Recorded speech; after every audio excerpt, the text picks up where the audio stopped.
ഹിജാബ് ധരിക്കൽ അനുവദനീയമല്ല എന്ന് പറഞ്ഞ് ഒരു വിദ്യാർത്ഥിനിയെ ഒരു വിദ്യാലയത്തിൽ നിന്ന് പുറത്താക്കുന്ന ഒരു സാഹചര്യം ഉണ്ടായി. എത്രത്തോളം ഖേദകരമെന്ന് പറഞ്ഞാൽ ഈ കേരളത്തിന്റെ മനസാക്ഷിയെപ്പോലും വല്ലാതെ വേദനിപ്പിച്ച ഒരു പ്രയാസപ്പെടുത്തിയ ഒരു സാഹചര്യമായിരുന്നു അത്. ഒരു മുസ്ലിം പെണ്ണിനെ സംബന്ധിച്ചിടത്തോളം ആ പെൺകുട്ടിയുടെ മതപരമായ വിശ്വാസത്തിന്റെ അടിസ്ഥാന ഘടകമാണ് ഹിജാബ് ധരിക്കുക എന്നുള്ളത്. കാരണം പരിശുദ്ധമായ ഖുർആനിന്റെ പ്രഖ്യാപനം തന്നെ അങ്ങനെയാണ്. യാ അയ്യുഹൻ നബിയ്യു കുല്ലി അസ്വാജിക വബനാതിക വനിസാഇൽ മുഅ്മിനീൻ യുദ്നീന അലൈഹിന്ന മിൻ ജലാബീബിഹിന്ന ദാലിക അദ്നാ അൻ യുറഫന വഫലാ യുദൈൻ.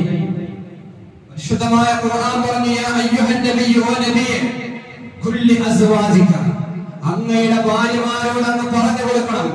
മാത്രമല്ല വബനാതിക, അങ്ങയുടെ പരിശുദ്ധവതികളായ പ്രിയപ്പെട്ട പെൺമക്കളോട് പറഞ്ഞു കൊടുക്കണം. വനിസാഇൽ മുഅ്മിനീൻ, അല്ലാഹുവിനെ പേടിച്ച് ജീവിക്കുന്ന സജ്ജനരായ പരിശുദ്ധവതികളായ പെണ്ണുങ്ങളോട് മുഅ്മിനാത്തുകളോട് നിങ്ങൾ പറഞ്ഞു കൊടുക്കണം.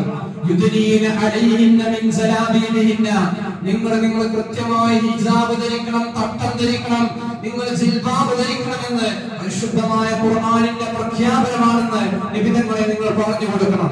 മാത്രമല്ല എന്നിട്ട് ഖുർആൻ വീണ്ടും പറയാണ്, ദാലിക അദ്നാ അൻ യുറഫന ഫലാ യുദൈൻ, അത് ഏറ്റവും നല്ലതാണ്. അയ്യുറഫന, അവളെ പരിശുദ്ധവതിയാണ് എന്ന് ജനങ്ങൾ തിരിച്ചറിയാൻ ഏറ്റവും നല്ല വസ്ത്രമാണ്.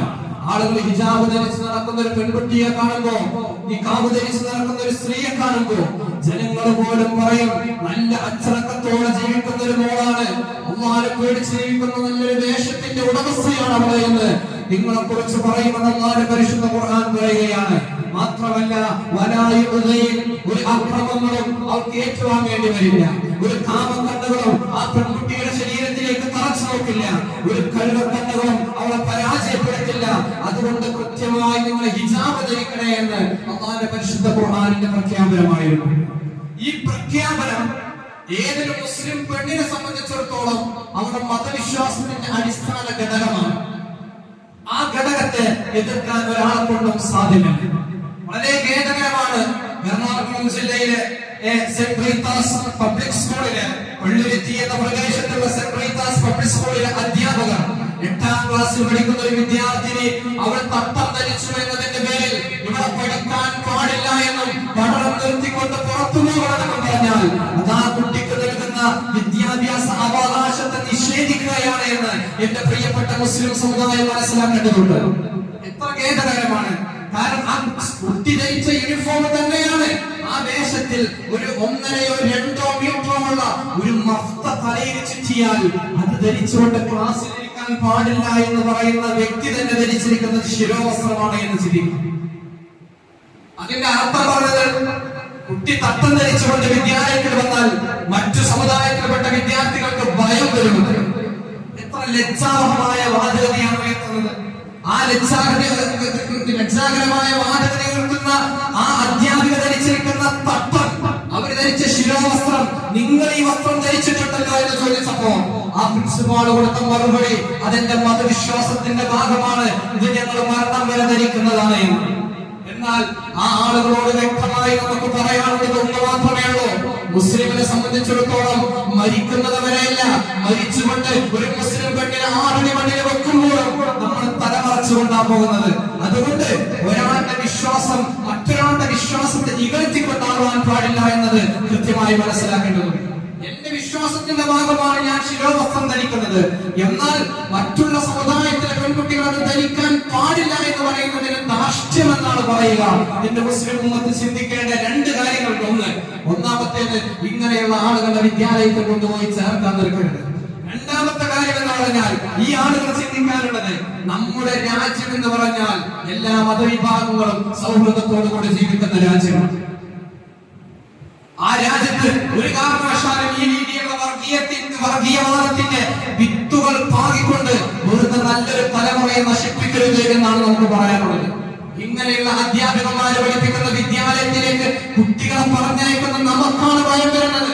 കാരണം ഹിന്ദുവെന്നും മുസ്ലിമെന്നും ക്രിസ്ത്യാനിയെന്നും വേർതിരിച്ചുകൊണ്ട് മക്കളെ പഠിപ്പിക്കുന്ന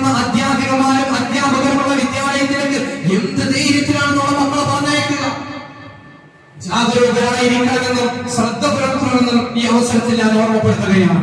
പച്ചയായ വർഗീയതയാണ് ആ പറയുന്നത്. ഉള്ളിലെ വേഷം പുറത്തേക്ക് വരികയാണ്. അത് മാറ്റിയെടുക്കേണ്ടതുണ്ട്.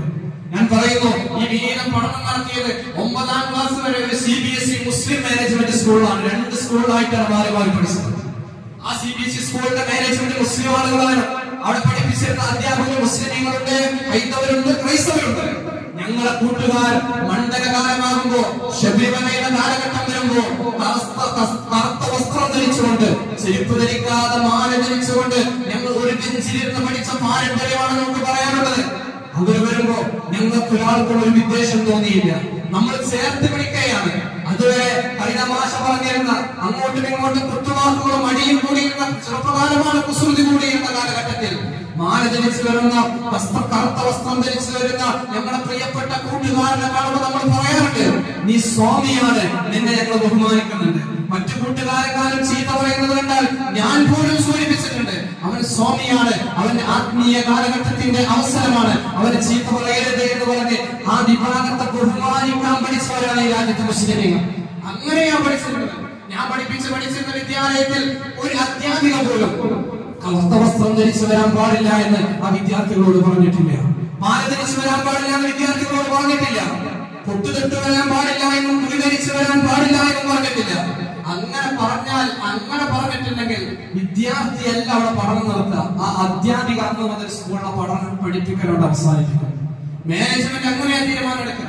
അതാണ് ഒരു സ്കൂൾ എന്ന് പറഞ്ഞാൽ എല്ലാ വിഭാഗം ആളുകളും അവർക്ക് മതവിശ്വാസം അനുസരിച്ച് വിദ്യാഭ്യാസം നേടാൻ ഇന്ത്യൻ കോൺസ്റ്റിറ്റ്യൂഷൻ, ഇന്ത്യൻ ഭരണഘടന അവകാശം നൽകുമ്പോ ആ അവകാശം ഭരണഘടന എന്ന് പറഞ്ഞാൽ ഞങ്ങൾക്ക് വിഷയമല്ല, മന്ത്രി എന്ന് പറഞ്ഞാൽ ഞങ്ങൾക്ക് വിഷയമല്ല, കോടതി എന്ന് പറഞ്ഞാൽ ഞങ്ങൾക്ക് വിഷയമല്ല എന്ന് പറയുന്ന ഈ ധാർഷ്ട്യമുണ്ടല്ലോ, താരപ്രീതിപ്പെടുത്താൻ വേണ്ടിയാണ് എന്ന് ഒന്ന് മനസ്സിലാക്കേണ്ടതുണ്ട്.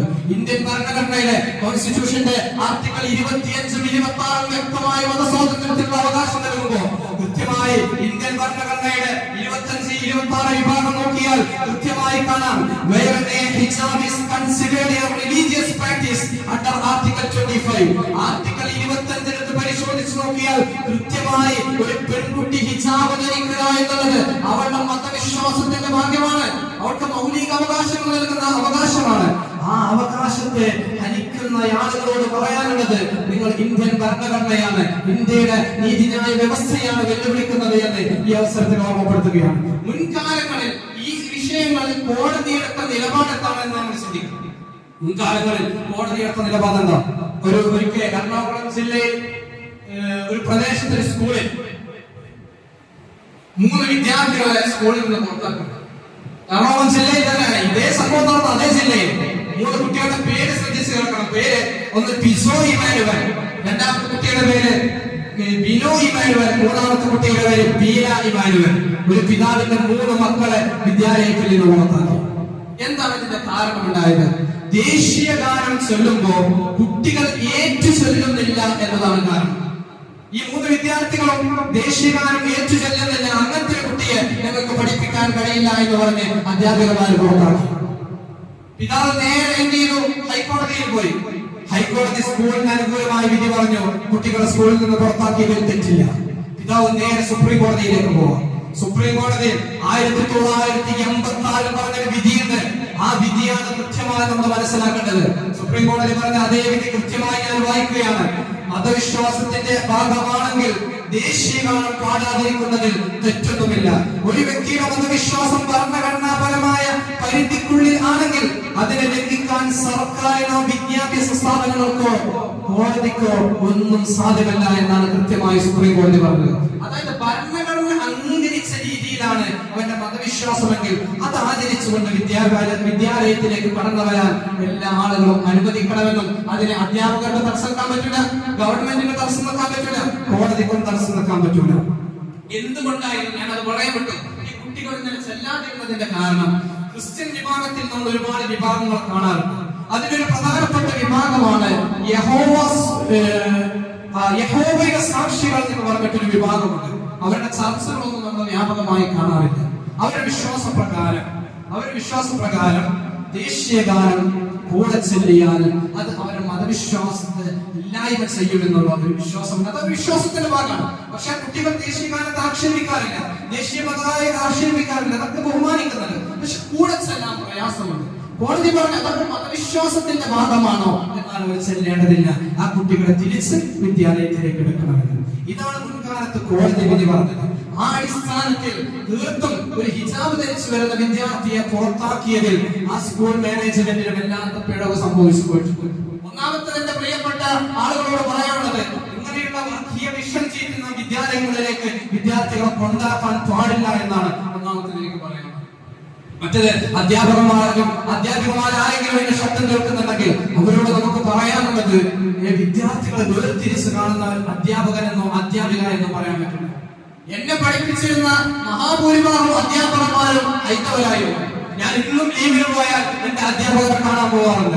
അവർക്ക് ഭയങ്കര സ്നേഹവും ബഹുമാനമാണ്. കാരണം അവര് ഒരു വിദ്യാർത്ഥിയെ കണ്ടത് സ്വന്തം മക്കളെ പോലെയാണ്. ഹിന്ദുവാണോ മുസ്ലിമാണോ ക്രിസ്ത്യാനിയാണോ എന്ന വേർതിരിവില്ലാതെ സ്വന്തം മക്കളെ പോലെ ചേർത്ത് പിടിച്ചതുകൊണ്ടാണ് ആ സ്നേഹം ഇന്ന് നമുക്ക് പങ്കിടാൻ കഴിയുന്നത്. അതുകൊണ്ട് ഈ രീതിയിലുള്ള വിദ്വേഷങ്ങൾ പ്രചരിപ്പിക്കാൻ ഒരു കാലഘട്ടത്തിലും അവർ അനുവദിച്ചുകൂടാ എന്നും അങ്ങനെയുള്ള വിദ്വേഷത്തിനെതിരെ അങ്ങനെയുള്ള വർഗീയതക്കെതിരെ മുസ്ലിം സമൂഹം ജാഗരൂകരാകണമെന്നും കൃത്യമായി ഓർമ്മപ്പെടുത്തുകയാണ്.